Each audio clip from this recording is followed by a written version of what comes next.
once again to your ENC Edumator YouTube channel.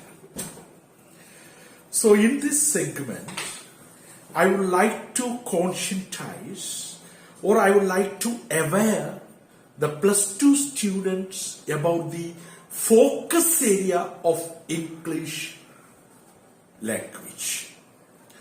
So since this COVID-19 pandemic situation is continuing or has been continuing, we have a little bit concentration is given on certain lessons and units. That is what we call it as focus area. So you have come across 3 years of empowerment from the first unit. Then matchbox, it is a speech. Remember, 3 years of empowerment is a speech by Christine Leckart. And second one is a matchbox story. You have already studied all these things, sir. And third one is any woman, it's a poem. Any woman is a poem. Then Horigalu, it's an anecdote. Anecdote. It's an anecdote, Horigalu. Then from the second unit, the hour of truth, one act play. One act play. The hour of truth, one act play. And a three-wheeled revolution. A three-wheeled revolution is an interview with Irfan Allah. Is an interview with Irfan Allah. Interview. That also I have sent videos and notes also. Please grab those notes and watch the class. And the last one, that is from the unit Live and Let Live. That is the fourth unit. Rise is a poem. So in this segment, I am going to introduce the poem Rise, written by Professor Chemmanam Chacko. He is a Malayali poet. So Professor Chemmanam Chacko was born on March 7th, 1926 in the village of Mulakula in erstwhile Travancore. Mulakkulam village in erstwhile Travancore. He has created a space for himself in Malayalam poetry, Chemmanam Chacko's poems, or the poetry of Chemmanam Chacko. He is a master of satirist, a satirist, who has fought many a battle with the system through his writings. The systems which were prevalent during his lifespan, he had a battle with such wrong systems. The poet who has many literary works to his credit has always reacted to his surroundings with punchant verse, very powerful verse. Verse means poems. Verse means poems. Verse. Poems. Verse. Poems. Now, let's go for the Rise poem. Chemmanam Chacko's poem Rise. Actually, the poem was written in Malayalam language, and it was translated by Professor K.Ayyappa Paniker. So let us know something about the translator, Professor Dr. K.Ayyappa Paniker. He was born in 1930 and died in 2006. Was an influential Malayalam poet, literary critic and academic, and a renowned scholar. He was one of the beginners of, pioneers means beginners of modernism in Malayalam poetry, and his seminal work Kurukshetram, that was published in 1960, is considered a turning point in an academic career which ran in consonance with his literary one, spanning 4 decades. 1 decade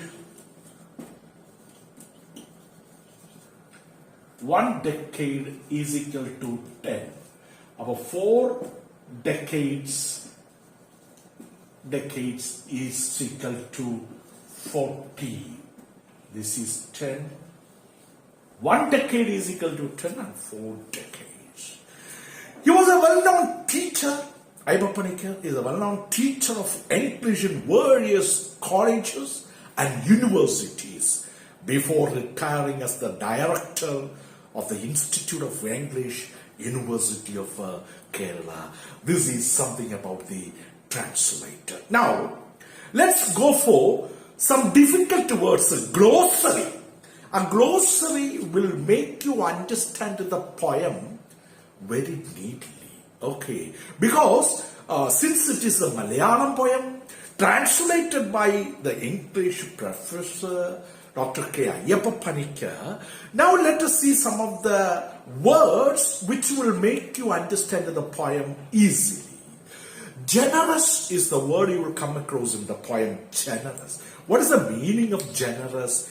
Being very liberal and kind. Generous, kind. Generous, liberal and kind. Liberal and kind. Liberal and kind. Now let's go for the second one. Husk. Husk is the word. You will come across the word husk. Husk is the thick outer shell. Thick outer shell. Outer shell. Thick outer shell. That is what we call it as husk. Stain. Stain means change color. Change colors. Change. Stain means change color. That is what here we come to know. So when you look into the glossary section, you can actually go through these words. Then cautiously. Cautiously is carefully. Cautiously, carefully. Carefully. Cautiously means carefully. Then dike. So you have it to just dike. It is actually a long thick wall to stop water flooding into the lower areas of land or an embankment, a block. A long thick wall built to stop water flowing into the lower areas of land and making it flooded with water. That is what we call it as a dike. The ridge is also long, narrow, raised area. Long, narrow, raised area is called ridges. Then bustle. Bustle means hurried and energetic activity. So bustle means hurried and energetic activity. Contented. That is very important. Contented. Contented. Contented. Contented means satisfied or happy. Contented. Okay, contented means satisfied or happy. Obvious, clear. Obvious. Obvious means clear. Clear. Obvious, very clear. Then another is a trip over. Trip over means to tumble and fall down. trip over, trip over, stumble, stumble. Trip over means stumble. Clamor is the word you will come across, means ask for, begging. Clamor,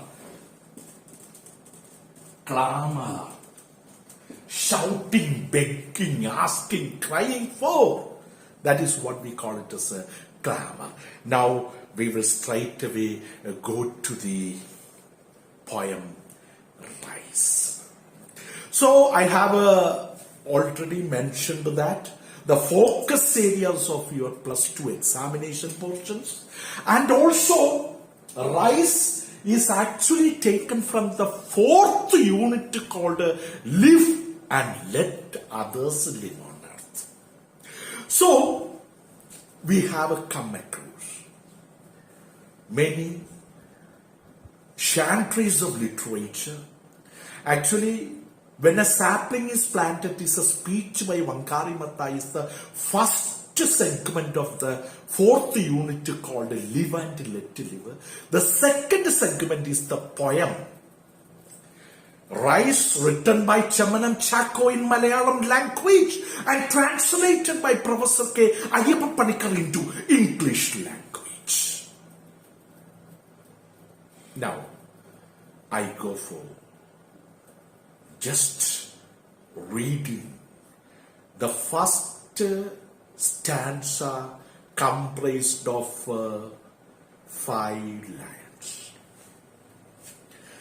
I come home at the end of 4 years of research in North India, having earned a doctoral degree, and generous praise for my work on making toys with hands, bored with eating chapatis day after day. I am eager to eat a meal of Attikara rice. So the narrator is having a great desire for coming back to his village.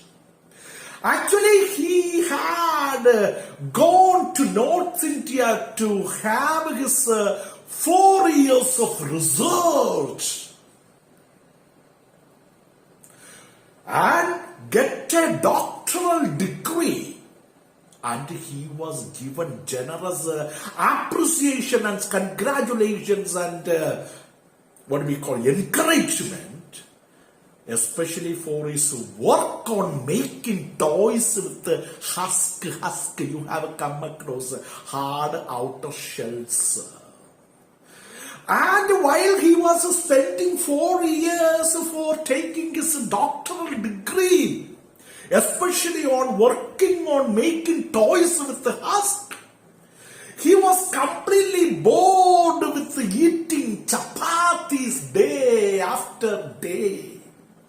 So after having completed his doctoral degree, he is preparing to come back to his native village, and he was very anxious about eating a meal of Attikara rice. So Attikara rice is actually a Malayalam word, like that varieties of rice will come across the poem, and this is another variety of rice, just like Jaya rice and what do we call it as wadi rice, like that we come across in the market, different varieties of rice. The narrator in the poem is very much eager or anxious to eat a meal of Attikara rice. This is what we have come across in the first stanza of the poem Rise. Now let us pass on to the second stanza.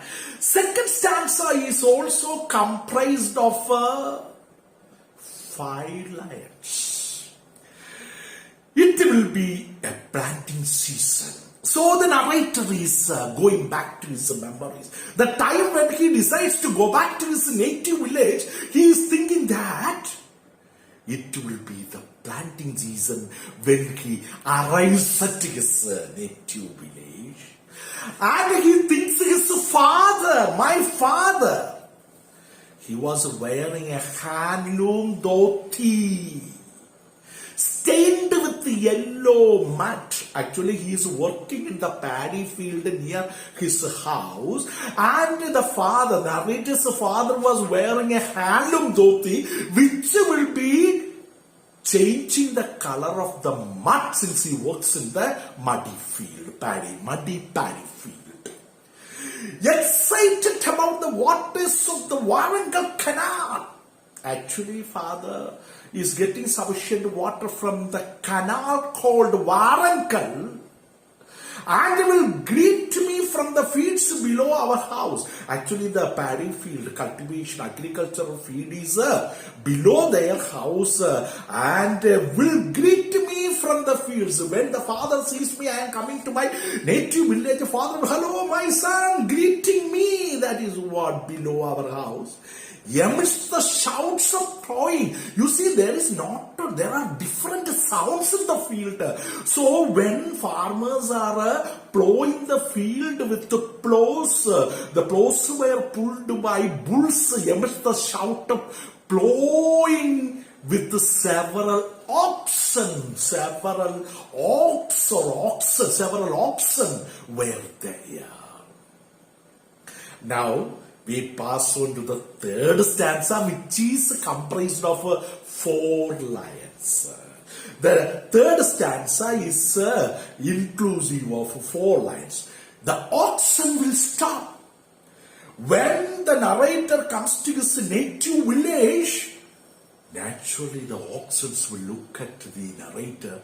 They will stop when they see me. That is why the narrator is saying. So when the oxen at the field, plowing the agriculture field, by seeing the narrator coming to his native village, automatically or naturally or instinctively, the oxen will stop when they see the narrator.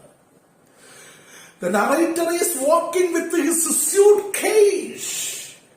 And my father, by the time, without smiling, the smile slowly forming into his smile. Even if the father is having smile in his lips, but he does not purposefully smile, will call from the field. He will just speak to the narrator, his son, from the field. And when did you start from there? And when did you started coming from there, North India? That is all. Now let us go to the next stanza, which is also comprised of 4 lines. So first 2 stanzas, 5 lines. Then the second 2 stanzas, 4 lines. So this is very important. Try to understand the structure of the poem. Okay, that is all. Then, my little brother, narrator has a little brother, carrying the tender saplings. Actually, these are the visualizations of the narrator while he is traveling in the train. While he is traveling in the train to come back to his native village. That is all. So now he thinks about my little brother carrying tender saplings to be planted in the field where the plowing is done. Actually, he is thinking, yes, when I reach at my native village, my little brother will be having tender saplings and which were supposed to be planted in the field where the plowing is done by the plows pulled by oxen. And when he sees his elder brother, he will run when he sees me and call out louder within earshot of the house. Mother, he will not address his brother. By the time the younger brother will just call his mother, Mother, brother is arrived. Think about the situation. Actually, the narrator has not arrived or reached his native village. He is traveling in the train.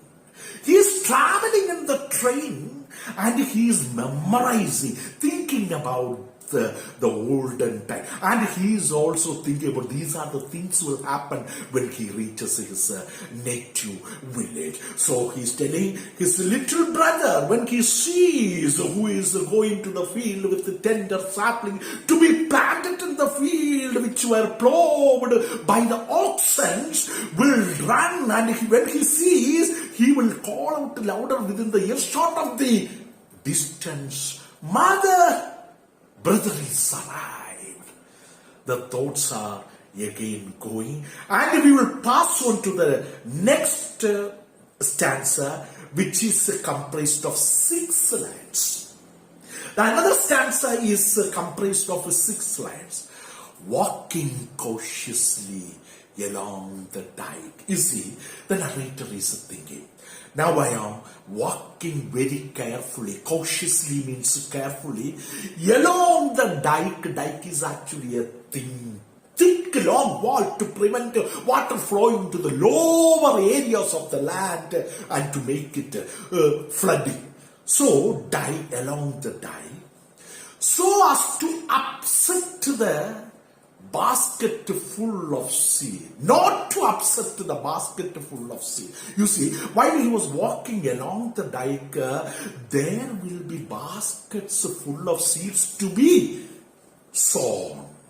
I will reach home in good time. He thinks, yeah, it is the proper time for me to reach the house. At last, just as my mother drains the well-cooked rice, he is thinking, so by the time my mother will be draining the well-cooked rice, means separating rice water after having cooked it and making dry rice to be eaten.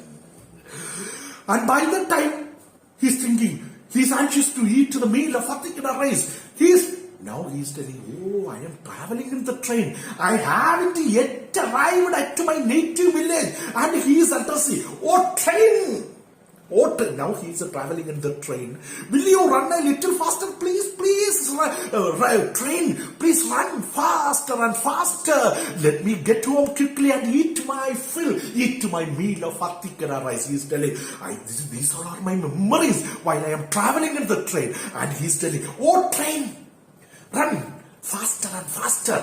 Let me reach home quickly and eat my meal of Atikara rice. Here I stop and let us see what will be when does the narrator arriving at his house, what happens, what are the changes taken place, what are the satirisms happening, that we will see in the next class.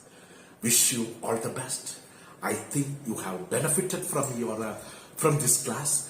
Don't try to subscribe and share it to your friends and share the knowledge transaction very faster and wider. Wish you all the best. Thank you.